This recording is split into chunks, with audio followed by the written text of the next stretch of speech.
2024 has been filled with amazing albums, and these are my top picks so far.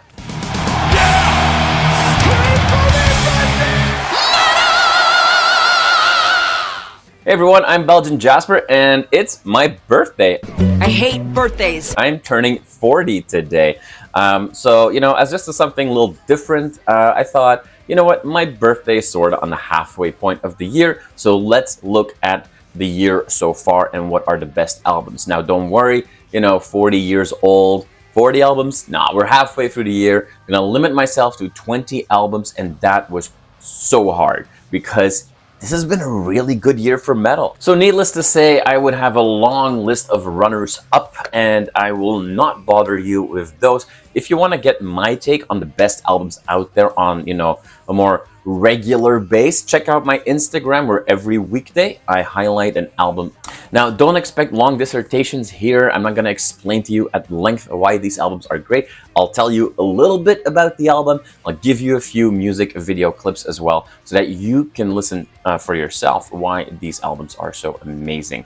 And that'll be that. We're going to keep this fast. This is also not a rank. I'm going to go through these albums in chronological order, and fun fact, not that I intended it this way, but every month is represented in this video. Get on with it. Yes, get on with it. So let's start straight away with a day that made clear that this year was going to be a strong year for metal, because no less than 3 albums that I'm going to talk about right now were released on January 26th. Let's start with the meanest of them all, Vitriol, Suffer and Become.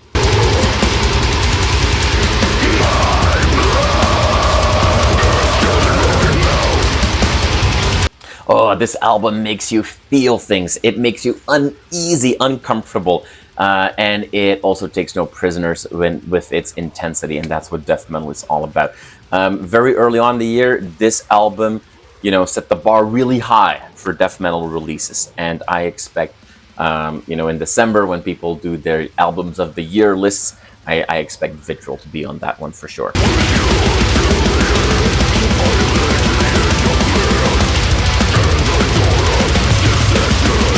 Intensity is what this band is all about. I had a chance to see them live already. Go check these guys out. This is a really, really intense death metal show. And oh yeah, like quite a few albums in this list, this album comes with a beautiful artwork. And bonus points for that always.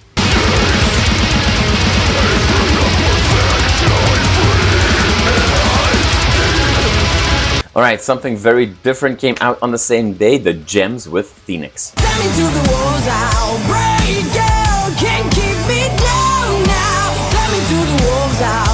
Okay, so this is a new-ish band. These are obviously, 3 of the former 4 Thunder Mother members that kind of said no more being shackled by AC/DC. We want to be more creative than that. We want to have more input in the band that we play with.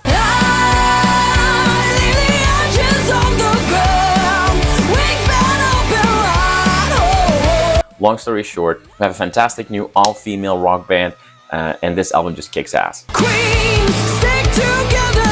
Queens, always and forever. Queens, we salute.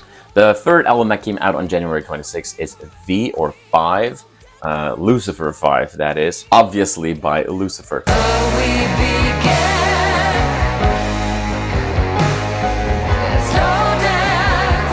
When you listen to this album, you kind of feel like that late 60s, early 70s heavy psychedelic proto-metal never really went away. Every Lucifer album is slightly different, but on this album it feels like we get elements of everything we've heard before, but just at a very different level. This is my favorite album by the band.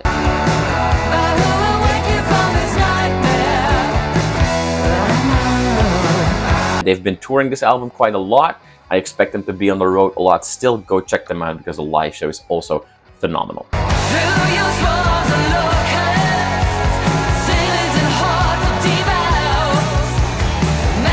Just a few days later, on February 2nd, we get our first more black metal based album when Necrowretch released Swords of Dajjal.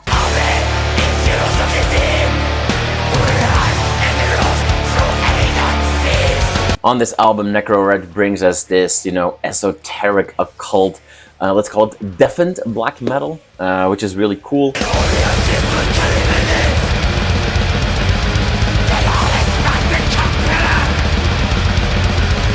Again, plus points for having cover artwork that is as bold as the album itself.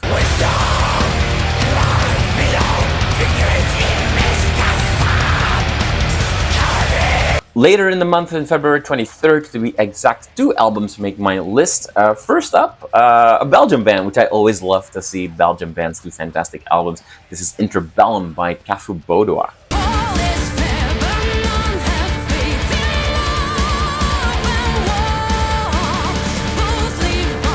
This is one of the best symphonic metal albums of the year, and what sets them apart a little bit is where traditionally symphonic metal bands often go a little softer, a little bit more melodic. This band goes heavier, which is really cool. Now, there's definitely melody, and there are not only orchestrations in the background, but classical influences are right there front and center because of the secret weapon of this band, except for the fantastic singing as well, is the violin. That plays a really prominent role.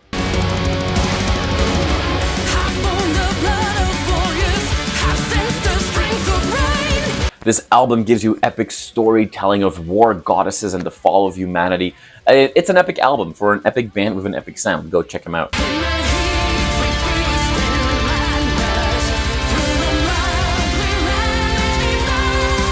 Well, I said there were 2 albums on this date, and the other album is Fall by Borknagar.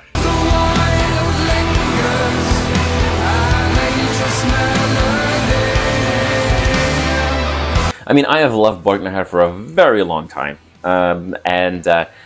this is a band that has evolved their sound from their early black metal traditionalist roots to, a much more, eclectic sound, as they have over the years let more and more prog and classic heavy metal influences in, and I love that about them. This is one of those bands that I think, as they've evolved their sound, has gone better and better and better. Their previous album was already fantastic, but this album takes it again to the whole next level.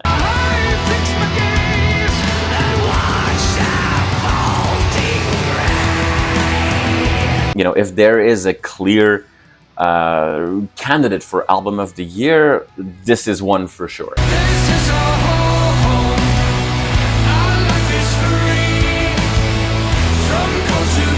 Now, my journey into metal started, I guess, with hardcore and thrash metal. I've been a big thrash metal lover for all my life. But the last few years, thrash has not really seen those, resurging glory days like death metal has had recently. So I've been sitting, I've been hungry for a fantastic thrash metal album. And finally, on March 1st, Suicidal Angels from Greece delivered big time with Profane Prayer. I am victim of sun, the lack of the abyss of dawn. I am the full of Yes, this is old school thrash, but there's also traditional metal influences in there. It's a more balanced, a lot more layered album than we've seen before, and it's just so good.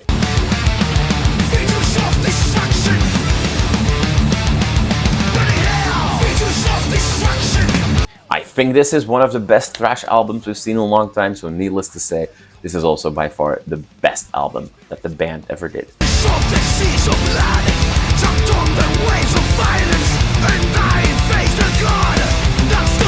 On March 8th, we have something completely different. We've got Midas Fall with Cold Waves Divide Us.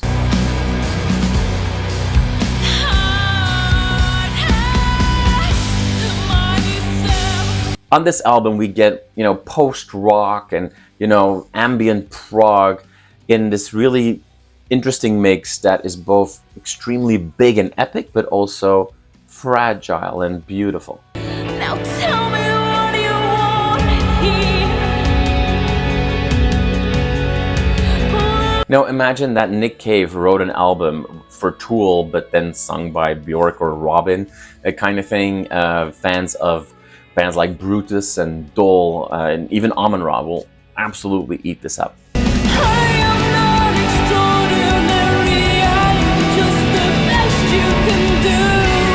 week later, on March 15, in the footsteps of Unleash the Archers, if you will, another Canadian band that refuses to stay within the box or within the stereotype, released a really cool album that I expect will finally, make them get out of the metal underground. I'm obviously talking about Chasing Euphoria by Lutharo.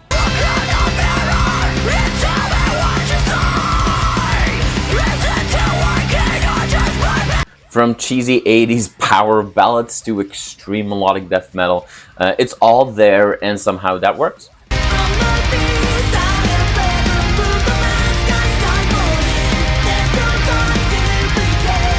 I do prefer when they go hard. Time to Rise on this album is one of my favorite songs of the year. It's been playing non-stop. And besides all of this, they're also just the nicest people. So check them out.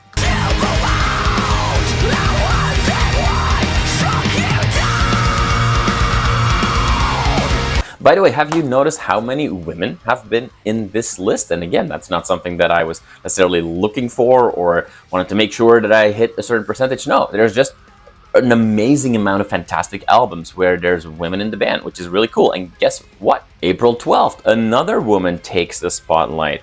It's High Priestess Nighthawk's Heavy Temple with their fantastic new album, Garden of Heathens.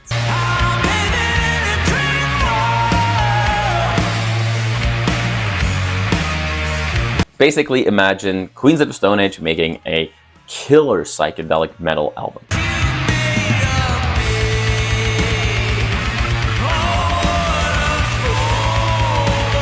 This album draws you in and never lets you go. And again, this album has fantastic artwork on the cover. Come on, guys, please come to Canada. We need to see you here.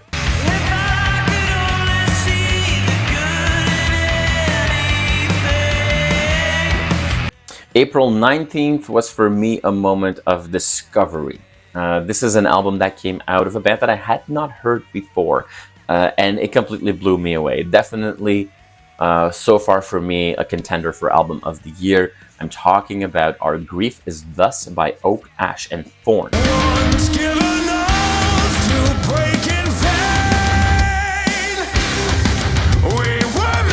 Okay, stay with me. This band brings occult, folk, power, black and death metal? Or something like that.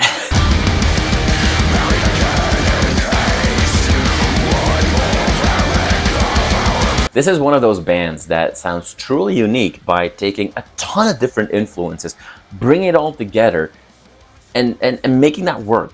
We've seen that before with a couple of bands on this list already, but it's cool to see how we see these bands figure out new ways to bring sounds that feel familiar from the first second, but, adventurous at the same time.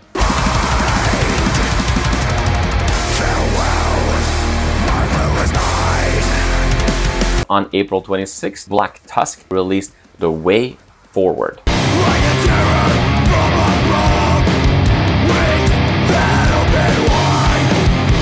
So not every band has to reinvent the wheel or figure out a new sub-genre. Sometimes bands just, make the perfect album within their specific genre. And in this case, Black Tusk may have released the best sludge metal album we've heard in a long time. I want to burn with the sing behind your tongue. I mean, it is kind of cool to see a band that's been around for 20 years to, release their best material.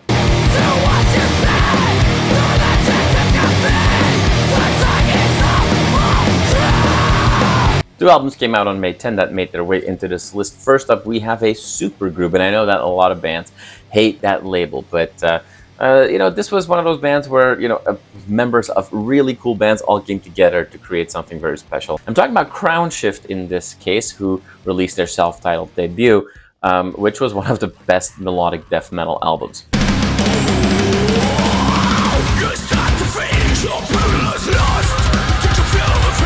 Kind of like what if Devin Townsend's strapping young lad made an album together with everybody that was ever part of Children of Bodom. So let's call it maybe prog mellow death.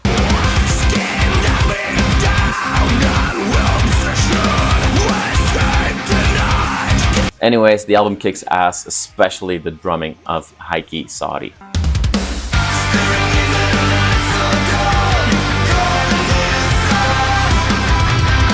And then there was that other album on May 10th that, you know, some of you might call me biased by including them because people that watch the show know that not only do I, you know, consider this band friends, but they are, you know, I think that they're a fantastic band. But this album just really is pretty good, although it had some hurdles to overcome in the general opinion out there. You probably figured out that I'm talking about Phantoma of Unleash the Archers.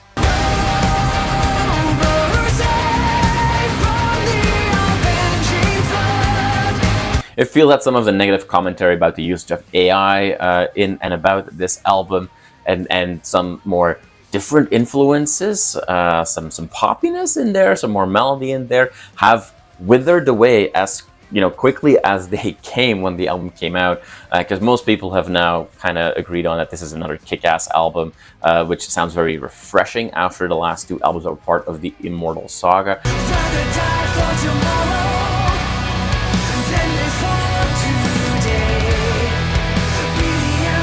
And it's really exciting to see this band now being elevated to like the elite metal stage, if you will. Yes, this is a break from the very popular Immortal Saga, but you know, whether or not they are really there, a lot of people, myself included, have found quite a few Easter eggs that at the very least will put, you know, this album in the same cinematic universe as the last few releases of this band.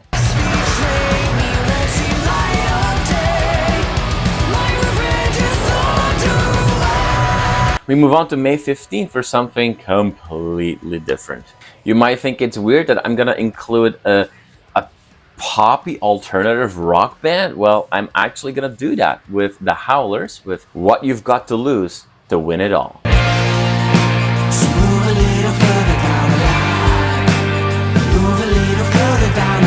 You know, throwing together influences from Killers and the Foo Fighters and Imagine Dragons, and then also Ennio Morricone. These guys have made one of the best rock albums of the year.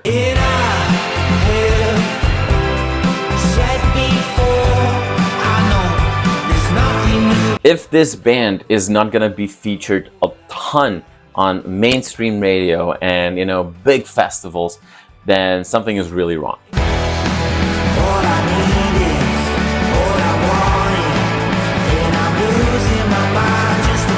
All right, as we enter June 7th specifically, we go from one of the most easy listening albums on this list to by far the most challenging one. I'm talking about, and yes, I will likely mispronounce this, Machukha with Mochari.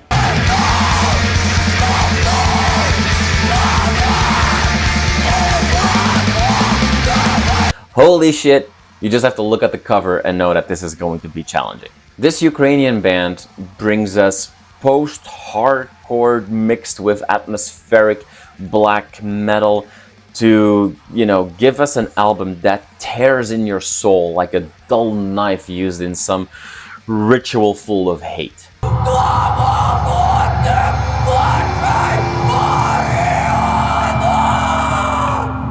I mean, it's far from just hate.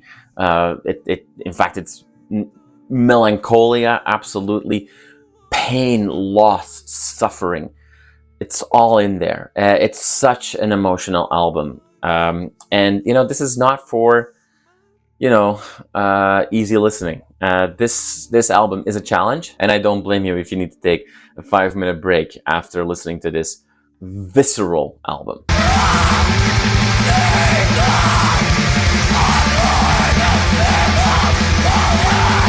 Now, to balance out the hurt of the previous album, on the same day, we actually get one of the best, more traditional prog metal albums of the year, or proggy heavy metal albums of the year, I should say, with the new Evergrey album, Theories of Emptiness.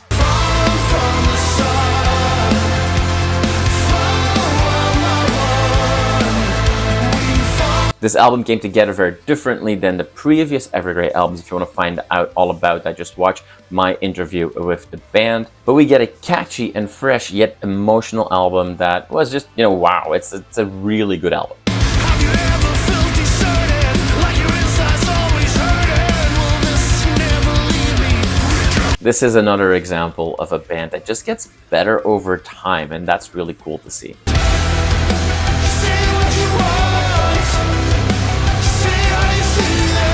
All right, later in June, June 21st, we get the highly anticipated new album of 7 Spires, a fortress called Home.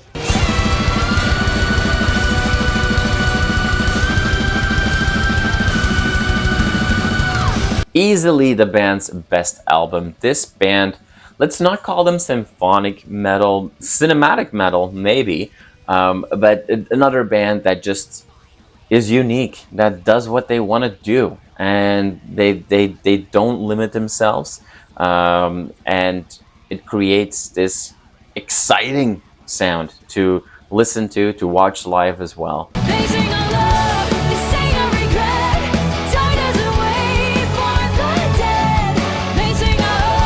I do have to call out a specific song. Love's Souvenir is just one of the best songs I've heard all year. And I just want to say thank you to Adrian, Jack, and Peter for creating that.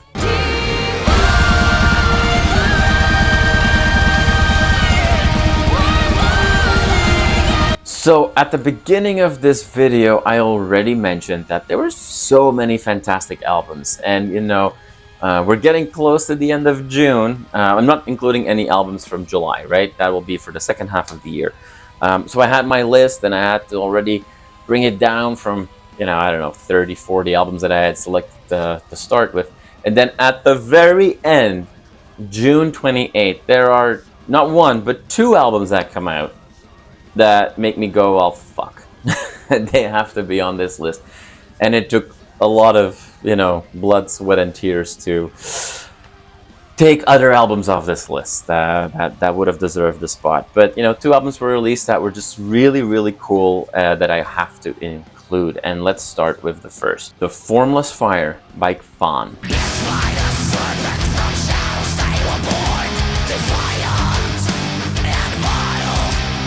After one listen, I was like, this is really cool. This has to be in my list.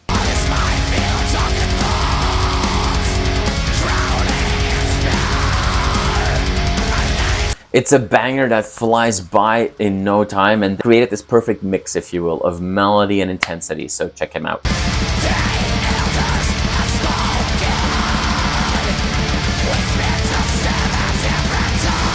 All right, we're at the final album of this list, and it's not a new band. It's more of an old-timer band, but I always love it when there are, you know, trad metal bands and albums that keep the Nwabum spirit alive. I'm talking about the new album, The Host by Portrait.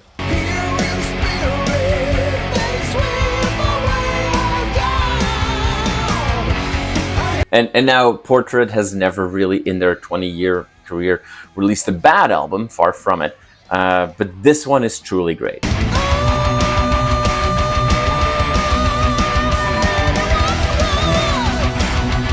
You know, a lot of people have told me over the years that they love, you know, Merciful Fate and the music of King Diamond, if only King Diamond didn't sound like a goat being kicked in the balls over and over. So to those people, I say congratulations, you just found your new favorite band.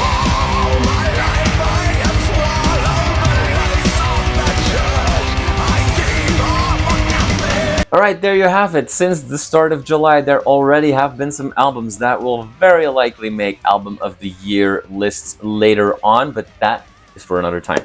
I'm gonna, you know, continue having fun on my 40th birthday.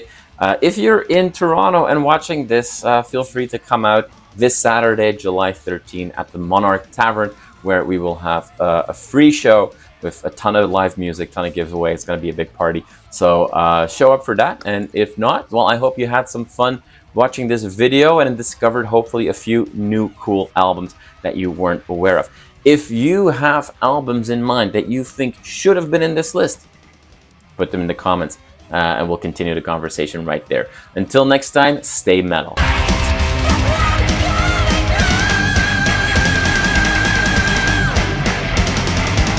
You are awesome for watching this video. Click right here to see more content like it and subscribe to the channel.